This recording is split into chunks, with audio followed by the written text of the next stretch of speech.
지연아, 오늘은 너 해주는 밥 한번 먹고 가면 안 될까? 간단한 거라도 괜찮아. 어머님, 저는 어머니 세대처럼 시집살이 안 해요. 저 그런 거 못해요. 드시고 싶으시면 도윤 씨한테 말씀하세요. 시집살이? 누가 시집살이 하라고 했니? 내가 지금 시집살이 시키겠다고 한 게 아니라 하루 종일 주말 내내 아픈 손목으로 내 아이 봐주고 밥 한 끼 가족끼리 먹고 가겠다는 거야. 시댁에 애 낳아줬으니 손주 정도는 봐줄 수 있는 거 아니에요? 어머님 세대는 자식 위해 희생하는 게 당연하다고 생각하시잖아요. 요즘은 그런 거 없어요. 죄송해요, 어머니. 시댁에 애 낳아줬다고? 내가 아이 낳은 건 시댁이 아니라 너와 도윤이를 위한 거 아니니? 그걸 마치 나한테 베푼 은혜처럼 말하는 거야? 어머님, 제가 애 안 낳을 수도 있었잖아요. 요즘 젊은 부부들 다 딩크족이던데. 그런데 저는 민준이 낳았잖아요. 그러니까 어머님도 좀 이해해달라는 거죠. 뭐? 내가 아이 낳은 건 나 때문이 아니라 너희 가정을 위한 거야. 내가 그걸로 너한테 빚진 게 뭐가 있다고 그래? 어머님, 왜 그렇게 화내세요? 저는 그냥 손주 봐주는 건 당연한 거라고. 당연? 세상에 당연한 게 어디 있니? 내가 밥 한 끼 얻어먹는 것도 당연하지 않은데 내가 손주 보는 건 왜 당연해? 이번 사연의 주인공은 경기도 하남시에서 30년 넘게 갈치조림 전문 식당을 운영한 강정심 씨입니다. 새벽 4시 정심 씨는 커다란 솥에서 갈치 내장을 긁어내고 있었습니다. 손가락 마디마다 굳은 살이 박혀 있었지만 그 손길만큼은 여전히 섬세했습니다. 갈치조림으로 유명한 하남댁의 비결은 바로 이 정성이었죠. 아주머니, 새벽같이 나오셨네요. 이제는 나이 생각하셔야죠. 야채를 납품하는 아저씨가 하품을 하며 들어왔습니다. 제가 조금이라도 허투루 하면 손님들이 모를 것 같죠? 귀신같이 알아요. 정심 씨의 목소리는 힘이 없었지만 손놀림은 여전히 빨랐습니다. 30년 전 남편이 세상을 떠났을 때 정심 씨는 이 식당만이 아들 도윤을 키울 수 있는 유일한 희망이었습니다. 새벽부터 밤늦게까지 일하며 아들 하나 대학까지 보냈죠. 엄마, 소개시켜줄 사람이 있어요? 3년 전 아들 도윤이 데리고 온 이 사람이 바로 지연이었습니다. 대기업 홍보팀에서 일한다는 며느리는 세련된 원피스에 정갈한 화장을 하고 있었습니다. 정심 씨는 갈치 비늘로 가득한 손톱을 살짝 감추며 며느리를 반겼습니다. 어머님이 하시는 갈치조림이 그렇게 유명하다던데 꼭 먹고 싶었어요. 아이고, 그래. 그럼 특별히 더 맛있게 해줘야겠네. 결혼 준비 과정은 순탄하지 않았습니다. 한 번은 아들이 울상을 지으며 찾아왔죠. 엄마, 장인어른이 집 하나 못 해주는 남자한테는 시집 못 보낸다고 하시네. 뭐? 그게 무슨 소리야? 지연이도 현실적으로 생각하라고 하고 시작부터 전셋집에서 살 수는 없다고. 정심 씨는 심호흡을 했습니다. 30년 동안 식당을 하면서 모은 돈은 노후 대비용이었습니다. 하지만 아들의 떨리는 목소리를 보니 마음이 약해졌습니다. 그래도 내 아들인데 내가 좀 도와줘야지.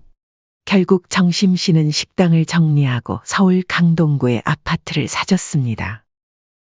30년 동안 모은 전 재산이 그렇게 날아갔습니다. 주변에서는 모두 말렸습니다. 정심아, 미쳤어?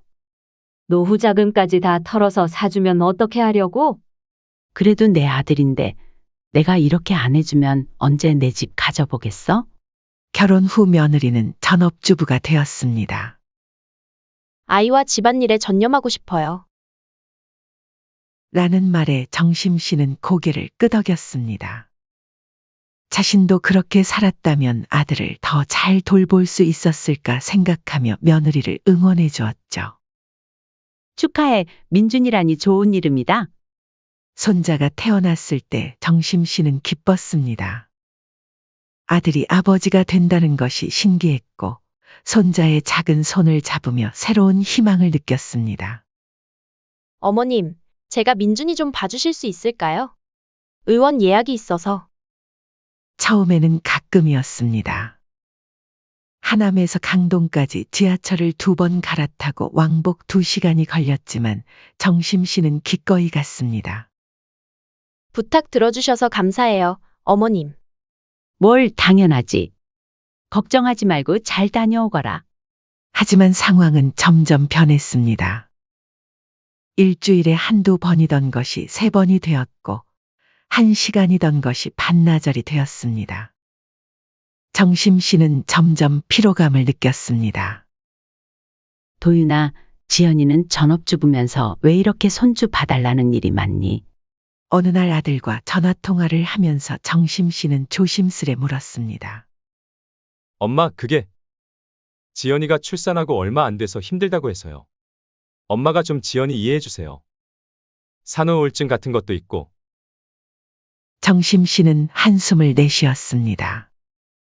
며느리를 이해하려고 노력했지만 매주 2에서 3일씩 손주를 봐주는 일은 쉽지 않았습니다. 그래도 정심 씨는 불평 없이 다녔습니다. 이번 주에도 부탁드려도 될까요? 월, 수, 금요일에 좀. 며느리 지연의 전화는 정심 씨의 일상이 되었습니다.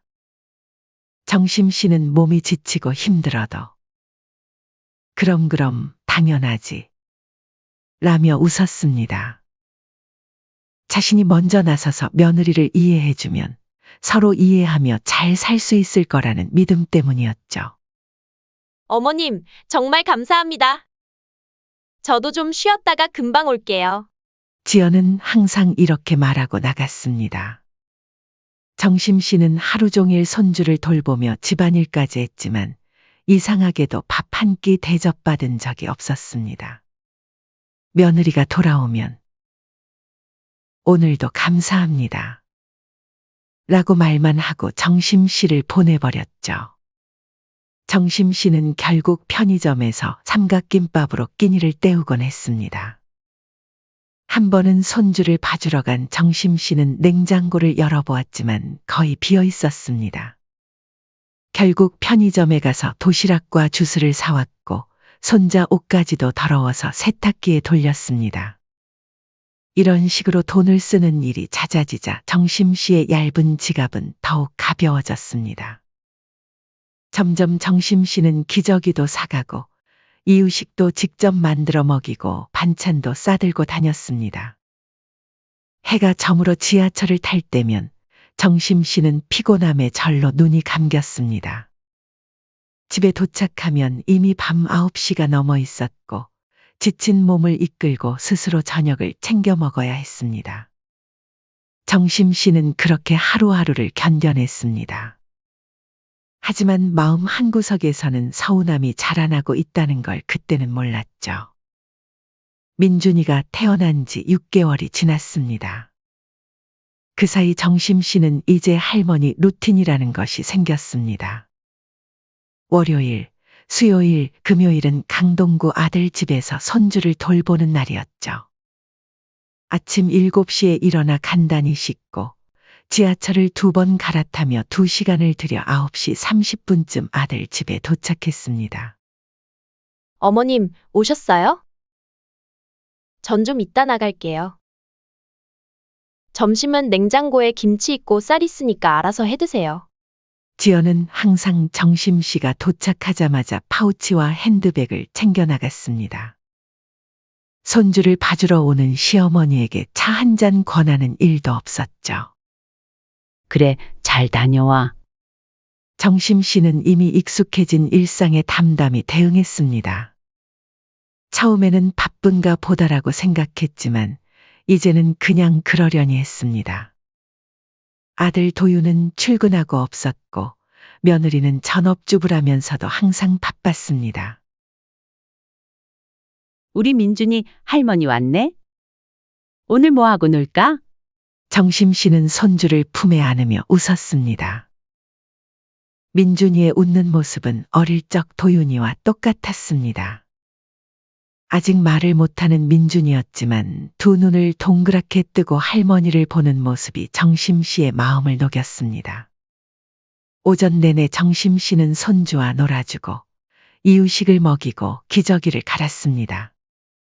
그러다 문득 아이 기저귀가 마지막 한 장임을 발견했습니다. 어머, 기저귀가 떨어졌네.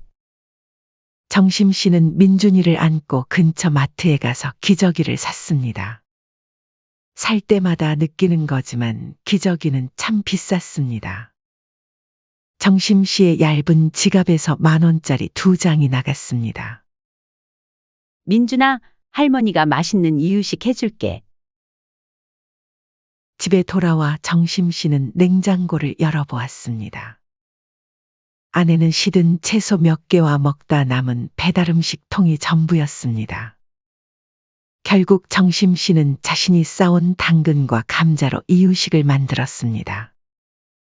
며느리가 준비해둔 건 아무것도 없었습니다. 어머님, 요즘은 시부모랑 너무 가깝게 지내는 거 안 좋아요. 서로 거리 두는 게 예의래요. 어느 날 지연이 갑자기 꺼낸 말이었습니다. 그날따라 정심 씨는 민준이를 돌보다 잠시 쉬고 싶어 며느리에게 차 한 잔 마시자고 했더니 돌아온 대답이었죠. 그래? 요즘은 그런가 보구나. 정심 씨는 당황했지만 표현하지 않았습니다. 자신이 너무 오래 머무르는 게 부담스러웠나 생각하며 서둘러 집으로 돌아갔습니다. 하지만 그 다음 날 휴대폰이 울렸습니다. 어머님, 이번 주에도 민준이 좀 부탁드릴게요. 이번 주는 약속이 많아서요. 며느리의 말이었습니다. 정심 씨는 이해할 수 없었습니다. 어제는 거리를 두자더니 오늘은 또 손주를 봐달라고 하는 모순된 행동이었습니다. 도움이 필요할 때만 시댁이고 불편한 일이 생기면 남보다 더 먼 존재가 되었습니다. 정심 씨는 자신의 삶을 내려두고 또다시 며느리의 부탁을 들어주었습니다. 이제는 일주일에 3일이 넘게 손주를 봐주었습니다. 민준이가 태어난 지 10개월이 될 무렵 정심 씨의 피로감은 극에 달했습니다. 매주 지하철을 타고 왕복 4시간을 소비하는 일은 육체적으로도 힘들었지만 정신적으로 더 고통스러웠습니다. 어머님, 이번 주말에도 좀 봐주실 수 있어요? 친구들이랑 제주도 가기로 했거든요. 며느리의 전화에 정심 씨는 잠시 말을 잃었습니다. 평일도 모자라 주말까지 요구하는 상황이 되었습니다. 주말에도 봐달라고. 도윤이는 뭐 한다니? 도윤이 오빠는 워크숍 간다고 했어요. 제가 너무 지쳐서 잠깐 쉬어야 할 것 같아요. 정심 씨는 깊은 한숨을 내쉬었습니다. 전업주부인 며느리는 쉬어야 한다며 여행을 가고 자신은 70대의 나이에도 쉴 틈이 없었습니다. 나도 일정이 있어서 힘들구나. 요새 계속 봐주기도 했잖니? 아, 곤란한데요. 어머니만 믿고 있었는데. 그렇게 거절하기 무섭게 그날 저녁 아들에게 전화가 왔습니다. 엄마, 이번 주말에 손주 못 봐준다면서요? 응, 그래 이번 주말엔 나도 좀 쉬어야겠다. 너무 지쳐. 엄마 고생하시는 거 다 아는데. 이번에 안 오시면 저 워크숍 가는 거 취소해야 돼요. 일 때문에 가는 거라 저도 많이 곤란한 상황이에요. 너가 워크숍 취소할 게 아니고 며느리가 여행을 취소하는 게 맞지 않니? 아, 그게 지연이가 이미 예약금이고 뭐고 다 내서 무조건 가야 한다고 하더라고요. 그럼 진작에 말하지 그랬니? 앞으로는 그런 부탁 안 들어줄 거다. 알겠어요, 엄마. 앞으로는 미리미리 말해놓을게요. 애 조금만 더 크면 더 이상 부탁 안 할게요. 결국 정심 씨는 또 수락했습니다. 이번엔 주말 내내 아들 집에서 자면서 손주를 돌봐야 했습니다. 침구도 세면도구도 챙겨가야 했죠. 주말 동안 정심 씨는 내내 밥도 제대로 먹지 못했습니다. 냉장고는 텅 비어 있었고 정심 씨가 반찬을 싸오지 않으면 손자 민준이도 제대로 된 식사를 할 수 없는 상황이었습니다. 어머님, 집안 정리도 좀 해주시면 안 될까요? 월요일에 돌아온 며느리는 마치 당연하다는 듯이 말했습니다. 지연아, 오늘은 너 해주는 밥 한번 먹고 가면 안 될까? 간단한 거라도 괜찮아. 며느리의 표정이 단번에 굳었습니다. 마치 무례한 요구를 들은 것처럼 눈썹이 찌푸려졌습니다. 어머님, 저는 어머니 세대처럼 시집살이 안 해요. 요즘 여자한테 밥 차려달라는 거 너무 시대착오적인 거 아세요? 저 그런 거 못해요. 드시고 싶으시면 도윤 씨한테 말씀하세요. 정심 씨는 충격의 말을 잇지 못했습니다. 하지만 곧 오랜 세월 단련된 강인함이 되살아났습니다. 쌓인 감정이 목구멍까지 차올랐습니다. 시집살이? 누가 시집살이 하라고 했니? 정심 씨의 목소리는 떨렸지만 또렷했습니다. 내가 지금 시집살이 시키겠다고 한 게 아니라 하루 종일 주말 내내 아픈 손목으로 내 아이 봐주고 밥 한 끼 가족끼리 먹고 가겠다는 거야. 시댁에 애 낳아줬으니 손주 정도는 봐줄 수 있는 거 아니에요? 어머님 세대는 자식 위해 희생하는 게 당연하다고 생각하시잖아요. 요즘은 그런 거 없어요. 죄송해요, 어머니. 그 말이 정심 씨의 가슴을 칼로 찌르는 듯 했습니다. 하지만 이번에는 참지 않았습니다.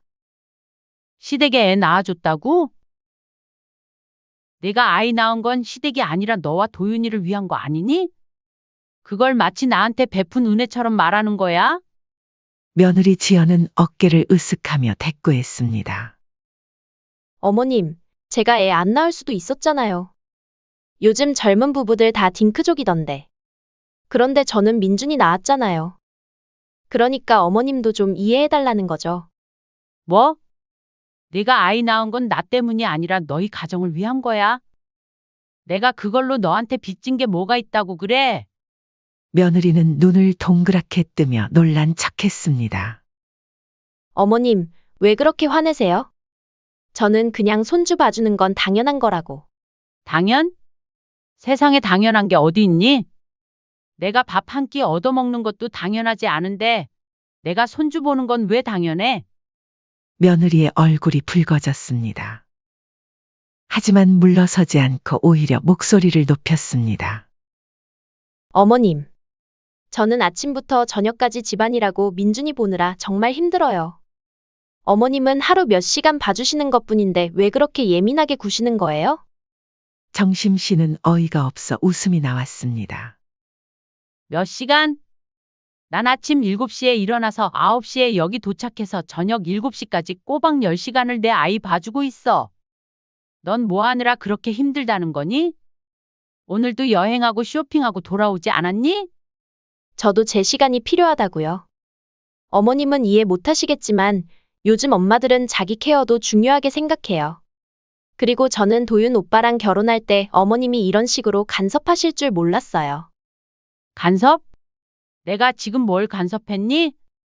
난 그저 밥 한 끼 먹고 가겠다고 했을 뿐인데. 그게 어떻게 시집살이고 어떻게 간섭이니? 어머님, 저는 어머님 같은 세대들이 이해 못 하시는 거 알아요. 근데요, 요즘은 며느리가 시어머니 밥 차려주는 시대가 아니에요. 저는 밥하는 여자 아니고 어머님은 손님이에요. 그냥 민준이만 봐주시고 가시면 되죠. 뭘 그렇게 요구가 많으세요? 정심 씨는 그 말에 가슴이 철렁 내려앉는 느낌이었습니다. 손님? 내가 손님이라고? 그럼 손님한테 아이를 맡기니? 그리고 너희 집에 내가 얼마나 보탰는지 알기나 해? 지연은 조금 당황한 듯 했지만 곧 목소리를 다시 높였습니다. 그것도 나오시네. 어머님, 저희 집 사주신 건 감사하지만 그게 저한테 평생 빚진 것처럼 얘기하시면 너무 부담스러워요. 그건 어머님과 도윤 오빠 사이의 문제지. 저랑은 상관없어요. 뭐라고? 정심 씨는 자신의 귀를 의심했습니다. 어머님, 저는 도윤 오빠랑 결혼한 거지 어머님이랑 결혼한 게 아니에요. 저는 며느리로서 할 일을 다 하고 있어요. 민준이 보게 해드리잖아요. 보게 해준다고? 내가 나한테 부탁해서 내가 봐주는 거야. 그것도 아픈 몸을 이끌고? 며느리 지연은 눈을 굴리며 한숨을 내쉬었습니다. 어머님, 정말 피곤하게 구시네요. 저도 요즘 정말 지쳐 있어요. 다른 친구들은 시댁에서 육아도 도와주고 용돈도 주고 그러는데 저는 정말 불쌍해요. 정심 씨는 그 말에 완전히 폭발했습니다. 불쌍? 내가? 내가 30년 장사해서 모은 돈으로 너희 집 사주고 일주일에 3번씩 손주 봐주고 기저귀에 이유식에 옷까지 사가는데도 불쌍하다고? 그럼 나는 뭐야? 난 지금 노후 자금도 없이 월세방에 살고 있는데. 지연은 입술을 삐죽 내밀며 투정 부렸습니다. 어머님, 자꾸 그런 식으로 돈 얘기하시면 정말 서운해요. 그럼 저희가 어머님 용돈이라도 드릴까요? 그게 목적이셨어요? 정심 씨는 충격의 말을 잇지 못했습니다. 자신의 진심을 이렇게까지 모욕하다니. 그때 손목에 통증이 다시 찌릿하게 느껴졌습니다. 지연아, 난 단 한 번도 너희한테 돈을 바란 적 없어. 그저 오늘처럼 아픈 몸으로 와서 손주 봐주고 밥 한 끼 대접받는 것, 그게 그렇게 큰 무리였니? 며느리 지연은 눈을 동그랗게 뜨고 되물었습니다. 그게 뭐가 중요한데요? 어머님, 저도 요리 잘 못해요. 그냥 편의점 도시락이나 사드릴까요? 아니면 배달시켜드려요? 자랑이다. 됐어. 정심 씨는 단호하게 말을 끊었습니다. 그리고 가방을 들고 일어섰습니다. 이제 다 알겠다. 넌 내가 한 일을 전혀 고맙게 생각하지 않는구나.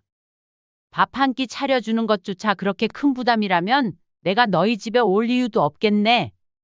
어머님, 왜 자꾸 그렇게 극단적으로 말씀하세요? 저는 그냥 그만. 더 이상 듣고 싶지 않아. 내가 원하는 건 그냥 밥 한 끼였는데. 이제 다 알았으니까 앞으로 다시는 손주 봐달라고 전화하지 마. 정심 씨는 떨리는 걸음으로 현관문을 향해 걸어갔습니다. 어머님. 그럼 민준이는 어떡해요? 저 내일 모레도 약속이 있는데. 정심 씨는 문 앞에서 잠시 멈춰섰습니다.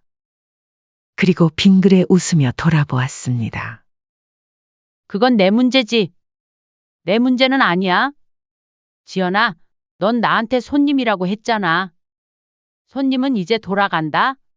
문이 닫히는 소리가 아파트에 울려 퍼졌습니다. 정심 씨는 복도에 서서 깊게 숨을 들이마셨습니다. 30년 동안 참아온 감정이 한꺼번에 터져나온 것 같았습니다. 하지만 이상하게도 마음이 가벼워졌습니다. 그래, 이제는 나도 남이다. 며칠 후 정심 씨는 가방에 중요한 서류들을 챙겨 넣었습니다. 오랜 망설임 끝에 내린 결정이었습니다. 서류 가방을 들고 부동산으로 향했습니다. 정심 씨, 정말 파시는 거예요? 아드님도 동의하셨습니까? 부동산 중개사의 물음에 정심 씨는 담담하게 고개를 끄덕였습니다. 내 소유 이름으로 된 집이에요. 내가 결정할 일이죠?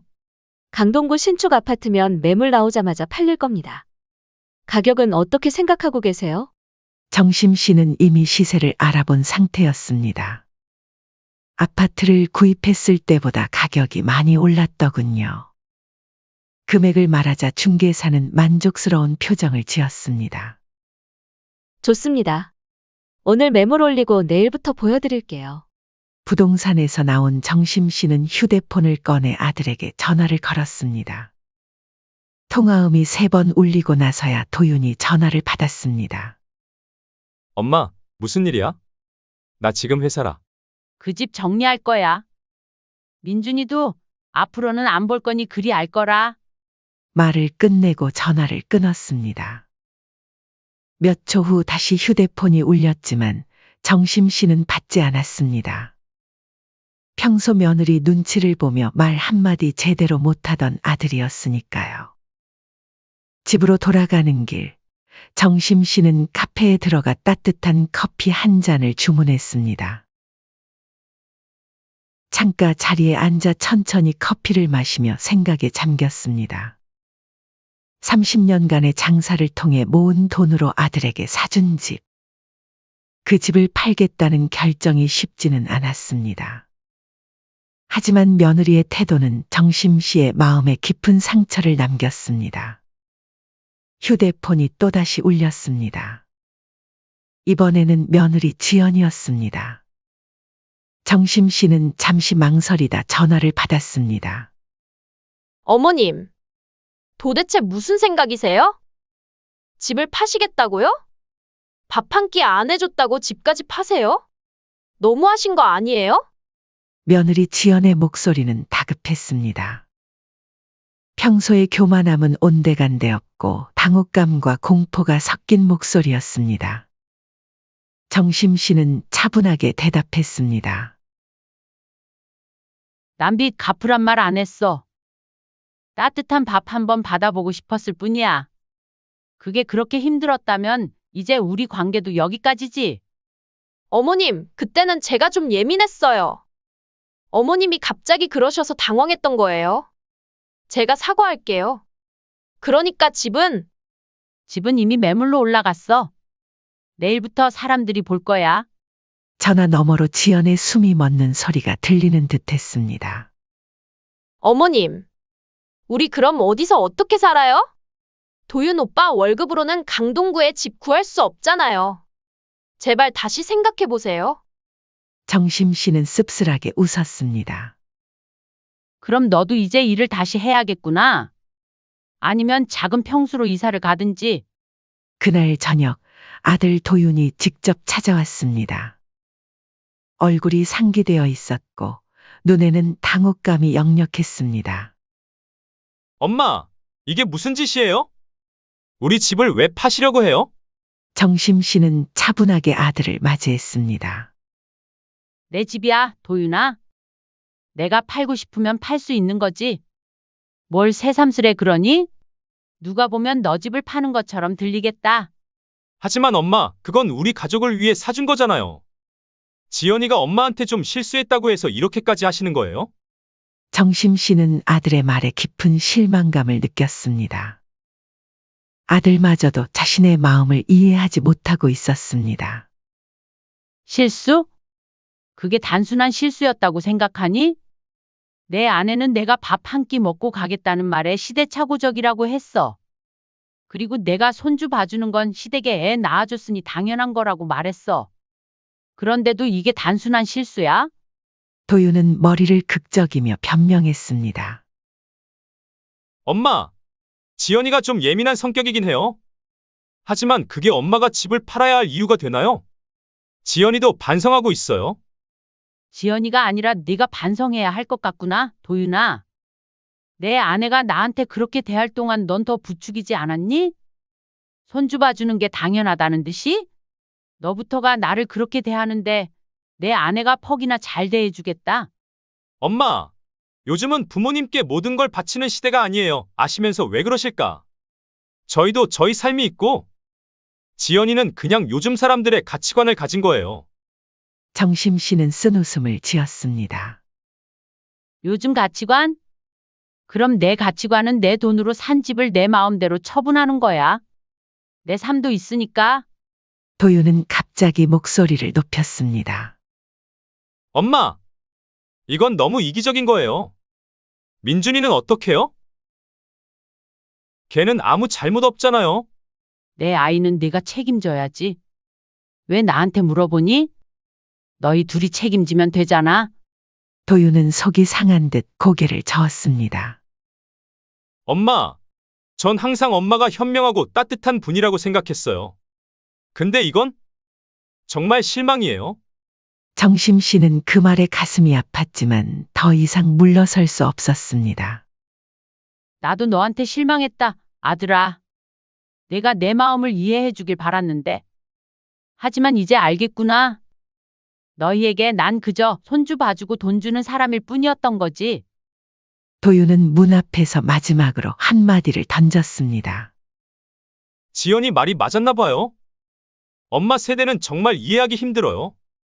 다른 친구 부모님들은 다 도와주고 그러는데. 정심 씨는 더 이상 듣지 않았습니다.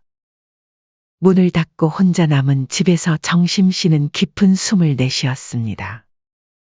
아픔이 있었지만 동시에 해방감도 느꼈습니다. 30년 동안 모든 것을 희생하며 참아왔던 시간이 이제 끝났습니다. 사흘 후 아파트의 적정 가격을 제시한 매수자가 나타났습니다. 계약을 마치고 나오면서 정심 씨는 하남 시내에 있는 작은 전셋집을 계약했습니다. 30년 넘게 살았던 하남이었기에 정이 들었고 아직 가끔 들르는 옛 식당 단골들도 있었습니다. 이사하는 날 지연에게서 문자가 왔습니다. 어머님, 정말 이러실 거예요? 저희는 이제 어떻게 살아요? 민준이는 어쩌라고요? 정심 씨는 답장을 보내지 않았습니다. 대신 오래된 앨범을 꺼내 젊었을 때 사진들을 보았습니다. 갈치조림 식당을 처음 열었을 때의 사진, 도윤이 어렸을 때 사진. 많은 기억들이 담긴 사진들이었습니다. 이제는 내 인생을 살 차례야. 정심 씨는 하남의 작은 전셋집에서 새로운 생활을 시작했습니다. 아들 부부와의 연락은 끊겼고 정심 씨는 그동안 하지 못했던 일들을 하나씩 해나갔습니다. 동네 복지관에서 요리 봉사도 하고 오랫동안 가보고 싶었던 곳들도 여행했습니다. 30년 묶여있던 삶에서 벗어나 진정한 자유를 느꼈습니다. 이 세상에는 정심 씨처럼 자식을 위해 모든 것을 희생하는 부모들이 많습니다. 때로는 그 희생이 당연하게 여겨지고 때로는 더 많은 것을 요구받기도 합니다. 하지만 부모도 한 사람의 인간이며 그들에게도 존중받을 권리가 있습니다. 가족 간의 관계는 일방적인 희생이 아닌 서로에 대한 배려와 감사함으로 이어져야 합니다. 진정한 가족은 힘들 때 서로 돕고 기쁠 때 함께 기뻐하는 것이니까요. 밥 한 끼의 의미는 단순한 음식이 아니라 그 안에 담긴 마음입니다. 정심 씨가 원했던 것은 화려한 음식이 아니라 따뜻한 마음이었습니다. 때로는 작은 배려가 큰 선물보다 더 값질 수 있습니다.